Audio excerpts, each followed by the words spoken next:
Hey Crimson fans, I'm Ashleigh Shanley here with Justin Bassey, a junior on the men's basketball team. So Justin, this past week you were the #2 play on Harvard's top 5 plays of the week, and today we're going to break down the play that landed you that #2 spot. So as you're coming from behind those last few steps, how confident were you that you were going to make this play? I was fairly confident. I've had a few blocks kind of in very similar fashion over the course of this year and in years past. As you mentioned, you've had a couple blocks like this year, one against St. Mary's, another against Holy Cross. Day to day, how do you practice for a scenario like this? You really don't practice that much for it. Kind of like if it happens like when we're playing in practice, then it kind of like the opportunity arises, and going after it to make the play. Yeah, 3 wins to end the non-conference schedule, and the first time since 1998 you guys beat a ranked opponent.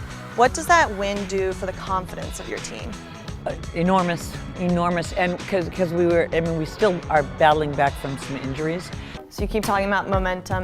This play was definitely a big momentum shift. How did the energy of the team kind of pick up after this shot went in? I think our team feeds a lot off our 3-point shots. Our bench gets really hype, and we usually get a stop then on defense because we have a lot of energy, a lot of hype on the bench. Definitely fuels us on the floor, so that was really helpful, I think.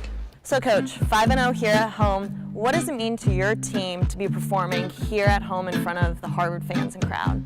We were on the road a lot in the beginning of the season. So we went out to Michigan, and then we were on the road after that. It's awesome to be home. The women love to play in the MAC. And so someone who's really been helping with that chemistry, first-year Bella Almanza, how has she made an impact on this team since stepping on campus here in the fall? Bella came to us as a tremendous athlete. She hit and set in high school and club, and she just ended up getting right into the setter's position and really dominated that role. Thanks, Katie. And now keys to the game. As for Marist, they got to continue to be aggressive on the inside, get those offensive and defensive rebounds. That's been their strength this season. Just keep it simple. Shoot from the inside. They've struggled beyond the arc. And lastly, get freshman Maura Fitzpatrick going. She was leading scorer against URI. Keep her in her groove. After the Duke women's swim and dive team finished up 6th at the ACC championship meet, it's now the men's team's turn to head down to Atlanta.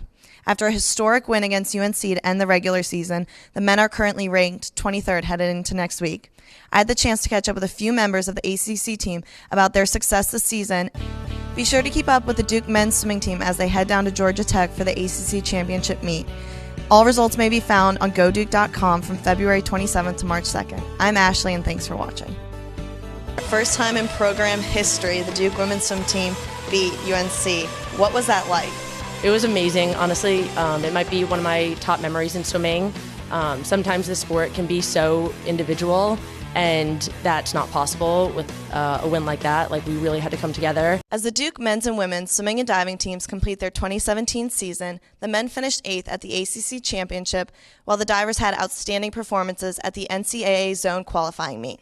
Both the men's and women's teams completely rewrote the record board this year, with the women breaking 10 program records and the men breaking 9. We have 8 women and 4 men headed to Indianapolis for the NCAA championship. I had the chance to catch up with a few of the swimming and diving qualifiers about their 2017 season and what we have to look forward to at NCAAs. At the men's ACC championship, you set both the conference and meet record in the 100 breaststroke, and it's not your first time having the conference record, but what was it like breaking both those with it being your senior year? Yeah, it was great. The last time I broke the conference record was actually November of my sophomore year.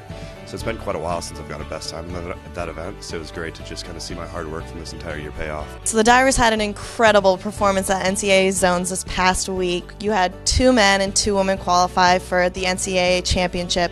What was the atmosphere like at zones with it just being the diving team and knowing that this is the one chance your team has to qualify for NCAAs?